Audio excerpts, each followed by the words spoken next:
जब घर का दाना दाना खत्म हो जाए, मासूम बच्चे भूख से बिलखते हुए सो जाएं और दुनिया ताने मारकर दरवाजा बंद कर ले, तब एक माँ क्या करे? सावित्री के साथ भी यही हुआ। पति का व्यापार ठप था और लोग उसे ताना मार रहे थे, कहाँ है तुम्हारी माँ लक्ष्मी? लेकिन सावित्री को नहीं पता था कि उसकी सबसे बड़ी परीक्षा अभी बाकी है। क्या एक आखिरी 50 रुपए का नोट उसकी किस्मत बदल देगा या वह उस आखिरी उम्मीद को भी खो देगी? चलिए जानते हैं मां वैभव लक्ष्मी की इस चमत्कारी कहानी में। एक छोटे से शहर में सावित्री नाम की एक औरत अपने पति और 2 बच्चों के साथ रहती थी। उसके पति व्यापारी थे। कुछ दिनों से उसके पति के व्यापार में भारी गिरावट आने लगी थी, जिससे उसका पति और वह दोनों परेशान रहने लगे थे। पर इस सबके बीच सावित्री कभी भी मां वैभव लक्ष्मी की पूजा करना नहीं भूलती थी। वह हर शुक्रवार को मां लक्ष्मी का व्रत भी पूरी श्रद्धा से करती थी। लेकिन पिछले कुछ दिनों से उसके पति का व्यापार लगभग बंद पड़ गया था। इसकी वजह से उसके पति परेशान रहने लगे थे और अपना गुस्सा पत्नी और बच्चों पर निकालने लगे थे। वो सावित्री पर जोर जोर से चिल्लाने लगता कि जाओ, किस दिन के लिए दिन रात पूजा करती हो? कहाँ है तुम्हारी मां वैभव लक्ष्मी? सावित्री अपने पति की परेशानी को समझ रही थी, लेकिन कुछ भी नहीं बोल पाती थी। मां वैभव लक्ष्मी की तस्वीर के सामने बैठकर रोती रहती। धीरे धीरे हालात और भी बुरे हो गए। कई दिनों से उसके पति को कोई ऑर्डर नहीं मिला था, जिसकी वजह से पैसों की आमदनी बिल्कुल ही रुक गई थी और अब तो राशन तक खरीदने के पैसे नहीं थे। जब सावित्री ने यह बात अपने पड़ोसियों और रिश्तेदारों को बताकर मदद मांगी तो वे लोग भी ताना मारने लगे कि जाओ, मांगो अपनी मां वैभव लक्ष्मी से। कहाँ है तुम्हारी मां वैभव लक्ष्मी? सावित्री चुप रहती और बाद में मां की तस्वीर के सामने जाकर रोने लगती और मां से कहती कि मेरी लाज रख लो। एक दिन ऐसा आया कि घर का सारा अनाज खत्म हो गया। बच्चों ने जब खाना मांगा तो सावित्री ने बच्चों को समझाया कि कल वह कहीं से पैसे मांग कर आएगी और उन्हें अच्छा खाना खिलाएगी। और उसके बच्चे भूखे ही सो गए। यह देखकर सावित्री की हिम्मत टूट गई और वह पूरी रात माता वैभव लक्ष्मी के फोटो के सामने बैठकर रोने लगी और बोली, हे मां, यह कैसी परीक्षा ले रही हो तुम मेरी तपस्या की? और उसकी आंख लग गई। अगले दिन वह अपने घर में भूखे बच्चों के साथ उदास बैठी हुई थी। तभी उसे लगा कि कोई उसे बाहर बुला रहा है।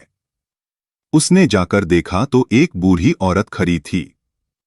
उस बूढ़ी औरत ने सावित्री से कहा, बेटी, मैंने 2 दिनों से कुछ खाया नहीं है, मुझे कुछ खाने को ले दो।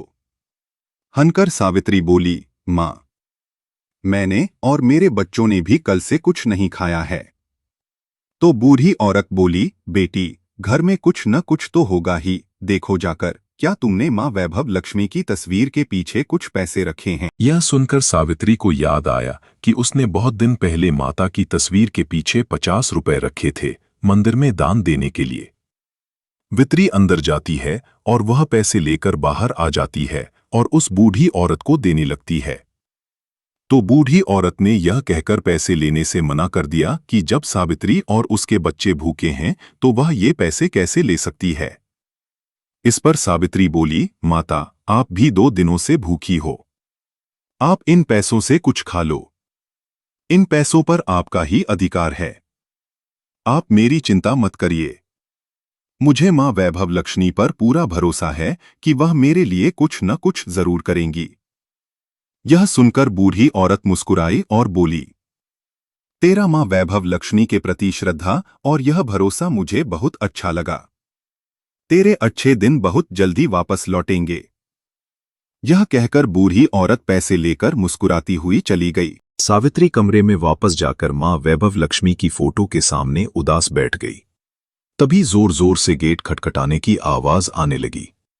सावित्री ने दरवाजा खोला तो देखा कि सामने उसका पति खड़ा था और वह बहुत खुश था।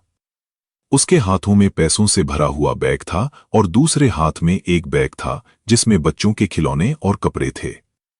वह खुशी से बोला, सावित्री, मुझे आज एक बहुत बड़ा ऑर्डर मिला है जिससे हमारे दुख दूर हो जाएंगे।